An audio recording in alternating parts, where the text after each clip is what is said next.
उत्तर पूर्वी दिल्ली के नेहरू विहार इलाके में एक दिल दहला देने वाली घटना ने पूरे देश को झकझोर कर रख दिया है। एक 9 साल की मासूम बच्ची के साथ यौन उत्पीड़न और हत्या की घटना ने न केवल स्थानीय समुदाय बल्कि पूरे समाज में आक्रोश की लहर पैदा कर दी है। इस जघन्य अपराध ने दिल्ली में कानून व्यवस्था की स्थिति पर सवाल खड़े किए हैं और लोगों का गुस्सा सड़कों पर उमड़ पड़ा है। इस लेख में हम इस घटना के विवरण, पुलिस की कार्रवाई, सामाजिक प्रतिक्रिया और इसके व्यापक प्रभावों पर विस्तार से चर्चा करेंगे। घटना का विवरण 8 जून 2025 को दिल्ली के नेहरू विहार इलाके में एक 9 साल की बच्ची के साथ यौन उत्पीड़न और हत्या का मामला सामने आया। बच्ची, जो अपने परिवार के साथ रहती थी, उस दिन घर से कुछ देर के लिए बाहर निकली थी। खबरों के अनुसार वह बर्फ पहुंचाने के लिए निकली थी। कुछ घंटों बाद जब वह घर नहीं लौटी तो परिवार ने उसकी तलाश शुरू की। स्थानीय लोगों की मदद से जब एक बंद पड़े मकान का ताला तोड़ा गया तो वहां एक सूटकेस में बच्ची का शव मिला। प्रारंभिक जांच में पता चला कि बच्ची के शरीर पर यौन उत्पीड़न और हिंसा के निशान थे। उसका शव आंशिक रूप से निर्वस्त्र था, जिससे यौन उत्पीड़न की आशंका और पुष्टि हुई। पुलिस को रात 8:41 बजे दयालपुर थाने में एक पीसीआर कॉल प्राप्त हुई, जिसके बाद पुलिस तुरंत मौके पर पहुंची। बच्ची के पिता उससे पहले ही नजदीकी जगप्रवेश चंद्र अस्पताल ले गए थे, जहां उसे मृत घोषित कर दिया गया। पुलिस ने पोस्टमार्टम के लिए शव को कब्जे में लिया और प्रारंभिक जांच में यौन उत्पीड़न के साथ हत्या की पुष्टि हुई। इस मामले में पॉक्सो एक्ट पीओसीएसओ एक्ट के तहत मामला दर्ज किया गया है और पुलिस ने कई संदिग्धों की तलाश शुरू कर दी है। पुलिस की कार्रवाई और जांच। पुलिस ने इस मामले को गंभीरता से लेते हुए तत्काल कार्रवाई शुरू की।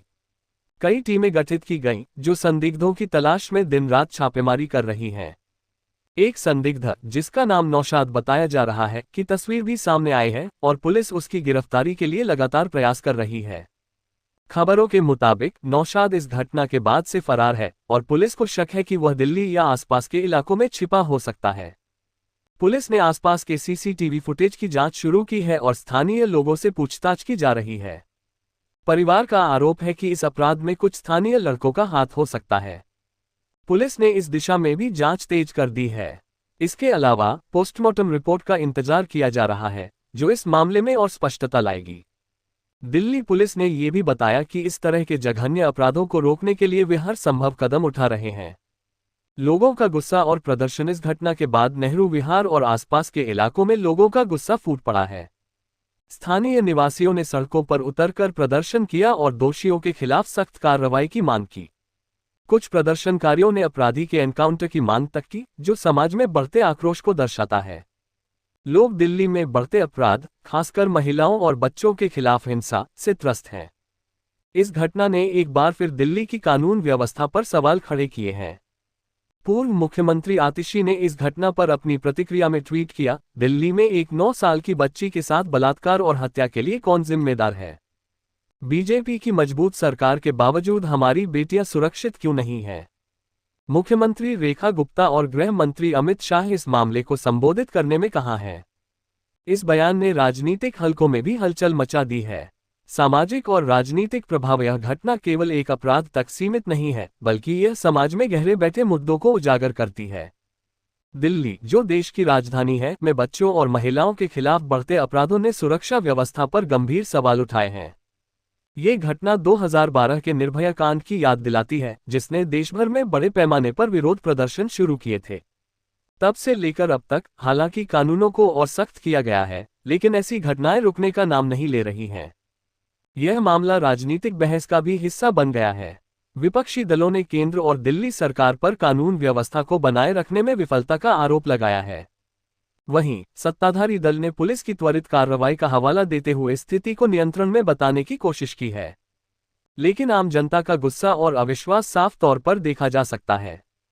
महिलाओं और बच्चों की सुरक्षा एक गंभीर चुनौती। नेहरू विहार की इस घटना ने एक बार फिर बच्चों और महिलाओं की सुरक्षा को लेकर गंभीर सवाल खड़े किए हैं। भारत में यौन उत्पीड़न और हत्या के मामले लगातार बढ़ रहे हैं और दिल्ली जैसे महानगरों में यह समस्या और भी गंभीर है। राष्ट्रीय अपराध रिकॉर्ड ब्यूरो (NCRB) के आंकड़ों के अनुसार 2023 में भारत में बच्चों के खिलाफ अपराधों में 8.7% की वृद्धि हुई थी और इसमें यौन उत्पीड़न के मामले प्रमुख थे। इस तरह की घटनाएं समाज में डर का माहौल पैदा करती हैं। माता पिता अपने बच्चों को बाहर भेजने से डरते हैं और महिलाएं रात में सड़कों पर सुरक्षित महसूस नहीं करती। यह न केवल सामाजिक स्वतंत्रता को प्रभावित करता है, बल्कि समाज के विकास और प्रगति पर भी नकारात्मक असर डालता है। क्या है समाधान? इस तरह की घटनाओं को रोकने के लिए समाज और सरकार को मिलकर काम करना होगा। कुछ संभावित उपाय निम्नलिखित हैं। सख्त कानून और त्वरित न्याय। यौन उत्पीड़न और हत्या जैसे अपराधों के लिए कठोर सजा और त्वरित सुनवाई सुनिश्चित की जानी चाहिए। पॉक्सो एक्ट और अन्य कानूनों को और प्रभावी ढंग से लागू करने की जरूरत है। पुलिस सुधार। पुलिस बल को और संवेदनशील और जवाबदेह बनाने की जरूरत है। स्थानीय स्तर पर पुलिस और समुदाय के बीच बेहतर तालमेल से ऐसी घटनाओं को रोका जा सकता है।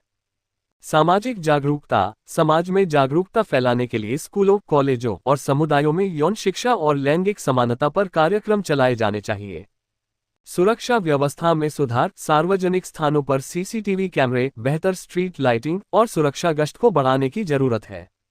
मनोवैज्ञानिक सहायता। पीड़ित परिवारों और समाज के लिए मनोवैज्ञानिक सहायता और काउंसलिंग की सुविधा उपलब्ध कराई जानी चाहिए। निष्कर्ष, नेहरू विहार की यह घटना एक काला धब्बा है जो हमें समाज में व्याप्त असुरक्षा और हिंसा की गंभीरता को दर्शाता है। लोगों का गुस्सा जायज है, लेकिन इसे रचनात्मक दिशा में ले जाने की जरूरत है। ये समय है कि हम सब मिलकर ऐसी घटनाओं को रोकने के लिए ठोस कदम उठाएं। सरकार, पुलिस और समाज को एकजुट होकर बच्चों और महिलाओं की सुरक्षा सुनिश्चित करनी होगी। इस मासूम बच्ची की हत्या और उसके साथ हुई दरिंदगी को भुलाया नहीं जा सकता, लेकिन ये सुनिश्चित करना हमारी जिम्मेदारी है कि ऐसी घटनाएं दोबारा न हों।